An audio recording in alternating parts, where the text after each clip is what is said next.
Guys, so today's video is about baneful herbs, and I actually wrote a few notes on basically what I wanted to say and what I wanted to get out to you guys, because I actually know about the herb that I chose, and I honestly didn't know what baneful meant, so I was like, baneful herbs, that sounds bad. And then I realized it does really mean bad. The definition is causing ruin or destruction. And the herb I chose was Digitalis Purpurea, which Digitalis Purpurea, which is also known as foxglove.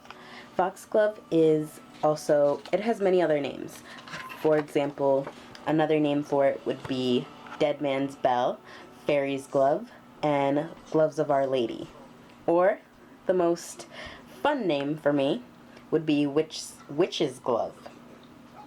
The basic things that I knew about this herb going into this was that it can either cure or affect a heart, meaning it can, if you have I forgot what it's called, and it's a type of heart defect that if you have it and a doctor prescribes you a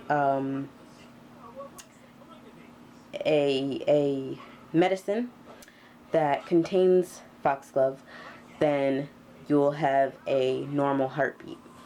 But if you do not have a problem, like for example me, if I drank some foxglove tea, and the effects that I would have on myself are quite a few. And I was told that it can cause death, but I guess that means like if it's left untreated, and the symptoms only last for 1 to 3 days. But the symptoms are blurred vision, confusion, depression, disorientation, fainting, headache, irregular or slow heartbeat, lethargy, and quite a few more. There were 3 things that would happen if you've been poisoned over a long period of time. So you could have hallucinations, you could see halos around objects in the colors yellow, green, or white, and you would have a loss of appetite. And that's only for the people who have been poisoned over time.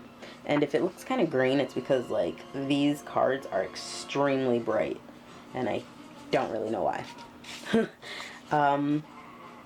The medicinal use were used back then and are still used now. The bruised leaves were used as ointment, and the funny thing is that it wasn't mentioned in Shakespeare's works or in early poets' works as a poison, and it was really funny because when I think of foxglove, I think of Lady Macbeth, and I don't know why. This plant can be found in Europe. There were actually 2 places where it is still grown and cultivated from, and that was Harz Mountains and Thuringian. They're grown and collected there. And they were also used in North Wales to shine the floor to give it a mosaic-like appearance. And it was also called the King's Evil. Oh, and back to the poisoning. There are 3 things found in Digitalis that cause it to be a poison.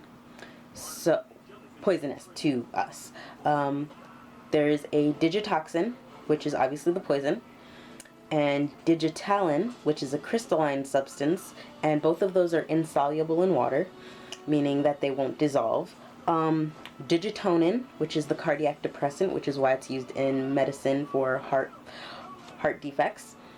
The way that it can be taken, what you would have to eat to be poisoned, I mean, would be flowers, the leaves, the stems, or the seeds. And it is actually on table 2 of the poison schedule, which is up there with, I can't remember what it's up there with because I didn't write it down. But it's really high. There are also different types of foxglove, but the Digitalis Purpurea is from the purple to the white flowers. And